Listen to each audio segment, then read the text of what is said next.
Hello and welcome. I'm delighted to be joined today by a member of the winning team from Ljubljana and one of the competition's best speakers, Maja Kalin. Maja, hi, how are you? Firstly, thank you for inviting me. I'm very happy to have this discussion with you. And I'm great. It's been busy. I've just returned from the court where I had a 1 month study visit. So it's definitely been very busy. So when did you come back? I just came back on Thursday.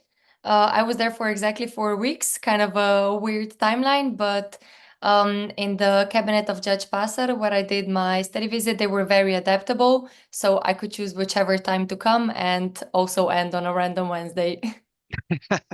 Fantastic. So only a few days ago, these memories are fresh in your mind. Definitely very fresh.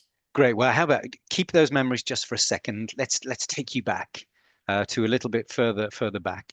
Tell me about it. How did you hear about the CEMC? How did you get involved? How did the team come together? And all those the history of it. So in Slovenia, I think the CMC is quite big. At least in my faculty, it's known to be a very good competition. And if you're into EU law, The best, not the just best. very good. Yeah, so if you're into EU law, definitely at some point in your studies, you will end up there. And I was very lucky this year. We had a very good team. The selection process was not that difficult, but there were definitely more applicants than there were spots. And the team was very good. I think we complemented each other very well. Some were more verbal, some were more loved more the written form. So we complement each other with the writing of the memos and the speaking. And honestly, we were very lucky with the topic.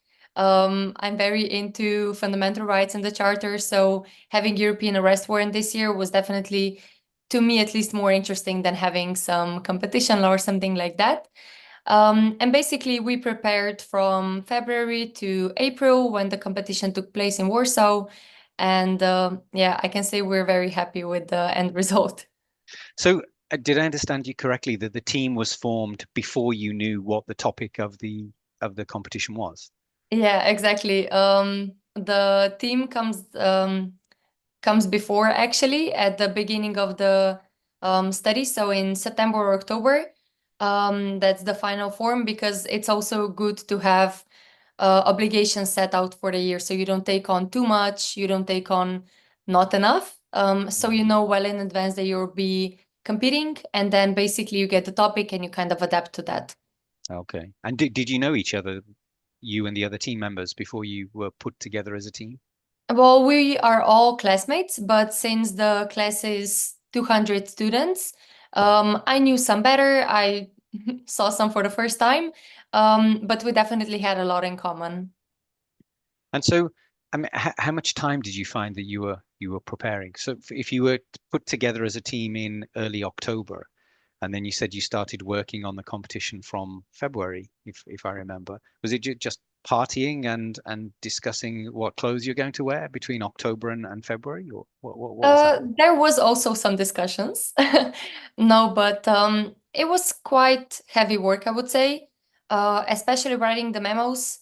Well, firstly, you need to study the bundle, and as soon as we got it, we started studying it, because you truly need to understand why the judgments and opinions were picked, not only their content, but how they fit together into the whole system, and then going paragraph by paragraph, understanding what the court wanted to say, understanding how that relates to you, doing the application.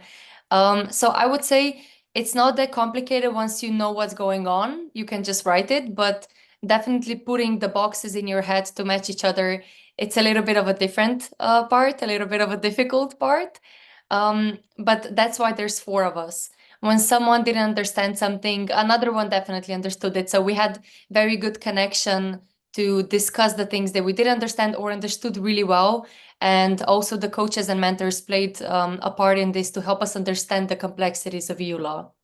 Okay. Well, the teamwork amongst your team was visible throughout the competition. So it's nice to see that it wasn't we weren't fooled. That you actually No, were definitely working not. nicely as a team behind the scenes as well. Had you or any of the other team had experience in mooting before? Actually, yes. I was in the Helga Peterson Moot Court competition on European law of human rights before that, as well as another teammate which has been at the another competition in regards to freedom of expression and another in regards to commercial arbitration, if I'm not mistaken. So two of us had experiences, but also the other teammates have had experiences either with legal clinics or with some other types of extracurricular activities, even if not moot court. Hmm. Okay. So then when you got to the competition, you've had some moot experience before. How would you explain to people who've either never participated in a moot before or never participated in the CEEMC before? What was it like at the competition? What do you remember from it? Stress. No, but also I think it's a very interesting feeling when you are pleading in front of the judges and you sit down and you're done. And you're sitting there either assessing, oh no, I've done this wrong, or oh, I answered this great, but you're always your worst critic.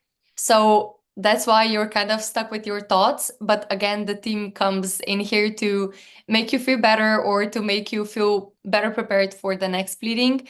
But I think what's special in CMC is the fact that there are real court judges, either the European court or in this case, the Polish court system, that are well, I would say, studied on the topic and as well on the functioning of the judicial system. So I think their questions were very good. Even now that I was on a study visit, I could see that they didn't hold back with the questions. They were very much the same as at the court. And they're mostly there to help. They're there to understand our pleadings, to understand our points. And I think that's what I really appreciated. They weren't there to make our lives worse, but to actually try to make us elaborate our thoughts better in orally. So that's what I really appreciate in this moot court. It's not the same for everyone. And here you really feel that you're judged in a way, in a good sense, by experts. So you can really meaningfully engage with them as well inside your pleadings. Mm. I think one of the strange things or difficult things to convey to someone who's mooting for the first time, which is not you, is that sometimes people think that the best thing that can happen in a moot is that they go through all of their speech and the judges just sit there quietly and never say anything. And normally that's not a good sign because mooting is not about the judges listening and you talking. It's about having a dialogue and a conversation. And sometimes when you sit down thinking that was awful because they asked me so many questions, the judges are walking away saying that was fantastic. I felt that she was so on top of the materials that I could ask her questions and we could turn this into a conversation rather than just a lecture. So when you sat down and you thought that didn't go well and you were your worst critic, then that was one thing that you probably were wrong on, but maybe not Yeah, not much of the other stuff. Of course, it's debatable. One of the great things about the competition is not just that we have, as you mentioned, practicing sitting judges who are at the Court of Justice and the General Court and sometimes national courts too, but also that the question that is being looked at is very much, shall we say, it's sitting on someone's desk unanswered I at agree. that particular moment, and maybe a few months after the competition a case comes out which bears a lot of similarity to something that we were mooting. So you couldn't get much more realistic than the kinds of questions that we're looking at. And when the judges are interested in what you have to say, it's almost like in some cases they're hearing potential arguments that may be heard in the court at some stage in the future.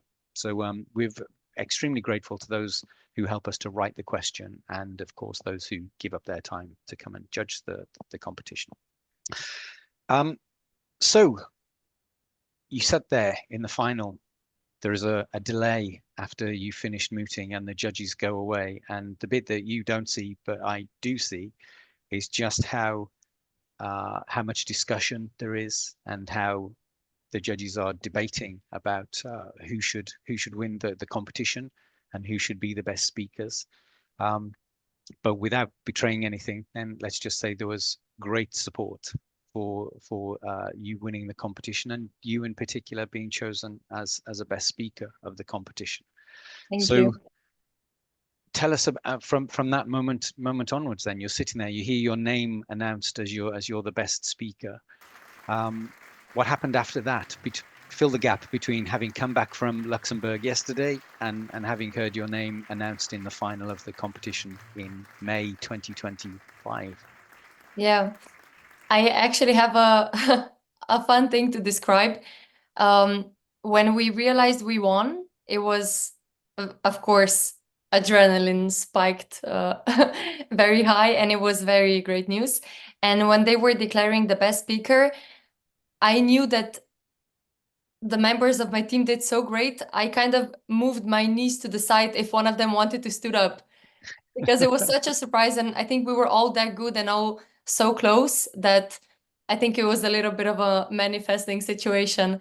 But honestly, it's been great to get that confirmation that you invested your time in something valuable and that your effort was seen also to the people who practice that in actual life.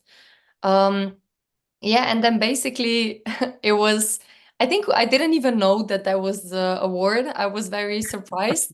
So I just went to ask you, where am I doing my practice? How does that happen? And you said, yeah, so you'll be at the court. And I think I even mentioned that I would like to be with Judge Pasar. We didn't have a Slovenian court at that time. And basically, you connected me to the cabinet, and the assistant of the judge was super nice, Miss Mert. She was super responsive. I just said the dates that I would be able to come, and she said, yes, we'll welcome you anytime. So then I chose September, and I was very lucky to choose that time because also all of the interns just started, all of the trainees. So I had a huge support also from young people at the court, as well as a lot of very interesting hearings at my time. So I think it all happened very abruptly. I continued my studies, and then at some point, December came and I flew to Luxembourg, and that's it. Okay, so tell us a little bit more about what life looked like at the court. If you were there for 4 weeks, I guess you weren't just making tea and bringing biscuits for people. What were you doing? Definitely not. Yeah, it was very intense, and it was very, I want to say, content related. Everything I did was connected to the work of the court, to the work of the cabinet specifically. I was handed either judgments, opinions, or other internal documents, and I sometimes did legal research in regards to that. Sometimes I gave my opinion, sometimes written form, oral form. But what I was really interested in, and I didn't expect that, is that people who work at the court were very interested in my opinion, in any young person's opinion. They very much engaged with me. They gave me additional information, or they gave input in regards to my input. So that was very great to see. And basically, I was there every day from Monday to Friday, from 9 to 5 or 9 to 6. And what was the most interesting is that I could decide on which hearings to go, either the courts or the general courts. So I went to some on European arrest warrant as well. And it was very great to sit there knowing the topic that well that I could understood the hearing, which is very rare. So in that sense, I was also very grateful for that topic. And it was a lot of interesting things. I did asylum, I did environment, I did sports law, effective judicial protection, European arrest warrant. Those were the main topics. And they also very much adapted to my interest in the charter. So I dealt a lot with that. And yeah, basically that. Fantastic. That sounds like an incredible experience. It has. Are you going to be able to continue putting this experience into your life, your career, your future now that you're back home? I mean, I hope so. I'm just starting a new student internship in a law firm that deals also with EU law. So hopefully, this experience gave me a better understanding of EU law, of how it relates to the system, on how to apply the charter even to economic matters. Mm. And I think it's definitely going to be a very valuable experience. Also, in regards to the fact that I learned how to do legal research better. I learned how to structure my legal thoughts better. I learned how to communicate legal topics better. And I think that's something that only a moot court can give you. can give you, since at faculties there's not a lot of practical knowledge skills. And in moot court, you really do get that. You get the way to elaborate your thoughts, written or in oral sense. So that's something I will carry through my career, hopefully. Fantastic.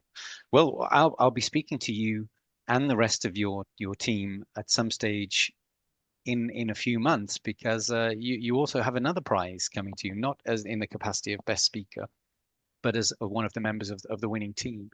So I won't say too much about that now, but you'll be going to the UK, visiting as the guest of Cambridge University. You'll be staying in one of the colleges, visiting, going to some lectures there. You'll be visiting the Supreme Court, and this is one of the reasons why the visit hasn't happened yet. That we're trying to make sure that your visit coincides nicely with some, let's say, some very nice things that are going to happen at the Supreme Court for you all.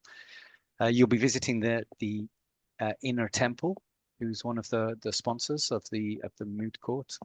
So lots more good stuff to come your way. Mhm. It's not ended yet, and I will be speaking to you as the year progresses. But maybe we could end with do you have a message for anyone who's sitting there and thinking, well, okay, mooting sounds good. You know, Maja's convinced me that there are good things to come out of it. I was a little bit concerned when she says, "Oh, this is lots of work." If someone's sitting there on the fence thinking it sounds okay, but I'm not sure whether it's all worth it or whether I'm going to have the time for it, what would you say to them? I would say really that there's no better experience to expand your legal skills. As I said, in a written or in an oral form, that's something that a moot court can give you, the self-confidence to speak and the self-confidence to understand why you're speaking about, even to people who are working at the court, for example. I would say that that's something very valuable and something that's definitely need to be taken advantage of. And a little bit more broadly or more sharply, if you're already in a moot court, I would say that what has been guiding for me, that thinking doesn't overcome fear, action does. And it's the same if you're fearful of the moot court or of starting to write a memorandum, you should just start. You figure it out, and that's why you have a good team beside you to help with your fear and to help with your understanding. And it's definitely a once in a lifetime experience that you can only do when you're a student. So I would definitely recommend. Well, thank you, Maja, for finding the time to speak to us, because I know that you're busy. You've also not only explained about mooting, but you've managed to make me feel less afraid about starting to deal with some of these things that have been sitting on my desk waiting for me. So I'll get on with that. Have a wonderful day, and we'll be in contact soon about your experience as one of the members of the winning team. So Thank you, take Steve, care. for all the support. Take care. Bye bye.